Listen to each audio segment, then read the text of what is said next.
நண்பர்களே, இந்த வீடியோவை ஸ்கிப் பண்ணிடாதீங்க. பழங்கால இயற்கை விவசாயம் சம்மந்தப்பட்ட ஒரு அவேர்னஸ் வீடியோ. இது பார்த்திங்கன்னா நெல் நாற்றங்கால். இதை 25 நாள் டு 30 நாள் ஆனதுக்கு அப்புறம் தான் இதை பிடுங்கி வயலில் நன்னணும். இதுதான் பார்த்திங்கன்னா நம்ம வயல். இதில் தெரிகிறது பார்த்திங்கன்னா இயற்கையான மூலிகை செடிகள் தான், மரங்கள்லேருந்து வெட்டப்பட்ட தலைகள் தான். இது பார்த்திங்கன்னா வேப்ப இலை, உனிமுள் இலை, ஆனா இலை, அதுக்கப்புறம் நொனா மரத்து இலை, மூணாங்கொடி, இது மாதிரி தோட்டத்தை சுற்றி இருக்கிற இயற்கையான மூலிகை செடிகளை அரைக்கி கொண்டு வயலில் போட்டு அதை மெதிக்கடிச்சு தான் நாங்கள் இதில் பயிர் நடுவோம்.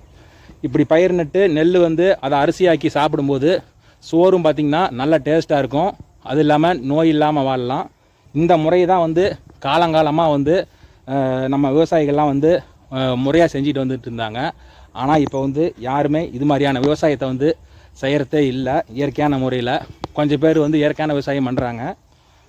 அதுக்கப்புறம் விவசாயிகள் விவசாய கடன் வாங்கி தான் எல்லாருமே விவசாயம் பண்ணுறாங்க. நம்ம கூட்டுறவு வங்கியில் போய் விவசாய கடன் வாங்கும்போது செயற்கை உரங்களை தான் கொடுப்பாங்க கடன் வாங்குறவங்களுக்கு. அதுக்கு பதிலாக நம்ம கவர்மெண்ட்டு இயற்கையான உரங்களை கொடுத்தா இன்னும் கொஞ்சம் நல்லாயிருக்கும் அப்படின்னு கேட்டுக்கிறேன். இந்த வீடியோவை முடிஞ்ச வரைக்கும் ஷேர் பண்ணுங்கள். யாராவது ஒரு அதிகாரியோ இல்லை அமைச்சரோ பார்த்தா கூட அந்த திட்டத்தை செயல்படுத்துவாங்க அப்படிங்கிறத இந்த வீடியோ மூலிமா நான் தெரிவிச்சுக்கிறேன். இந்த வீடியோவை ஷேர் பண்ணுங்கள் மறக்காமல். நன்றி, வணக்கம்.